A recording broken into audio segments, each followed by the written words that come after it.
Hello అందరికి. మా ఆయన అయితే డిమార్ట్కి వెళ్ళి ఈ సామాన్లన్నీ తీసుకొచ్చిండు. మా ఆయనకు ముందు గుర్తుకొచ్చేటివి అయితే దేవుడి వస్తువులే, ఆ తర్వాత మన గురించి ఆలోచిస్తాడు. ఆయన కోసం అయితే హెయిర్ కలర్ తీసుకొచ్చిండు, నా కోసం ఎక్కువ క్రీమ్ తీసుకొచ్చిండు, ఇంకా మేము యూజ్ చేసే సంతూర్ సబ్బు.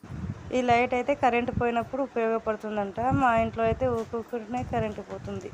ఆ తర్వాత ఇంట్లో వాడుకునే వస్తువులు, ఉప్పు, పసుపు, కారం, పప్పు, చక్కెర. మా ఇంట్లో అయితే లావు ఉప్పు తొందరగా అయిపోతుంది, ఎందుకంటే నా చిట్టి తల్లికి దిష్టి తీస్తున్నాం అందుకనే. ఇవైతే బియ్యం బస్తాలు 2 తీసుకొచ్చిండు. అన్నం ఎలా అవుతుందో వండుకొని చూడాలా. ఈసారి కొన్ని వస్తువులే తెచ్చాడు, ఇంకా ఆయన బిల్లు చినిగి చిట్టడైందంట. అది కూడా చూపించు అని వీడియో తీస్తున్నాడు. ఒకప్పుడు మా సార్ మాకు చెప్పేవాడు, మా సార్కి మా సార్ వాళ్ళ సార్ చెప్పేవారంట, ఈ కాలంలో మనం పైసలు జోబులో పెట్టుకొని సంచుల నిండా సామాన్లు తెస్తున్నాము, వచ్చే కాలంలో సంచి నిండా డబ్బులు పెట్టుకొని జోబు నిండా సామాన్లు తీసుకొస్తారు అని చెప్పేవాళ్ళంట. అది నిజమయ్యేటట్టే ఉంది.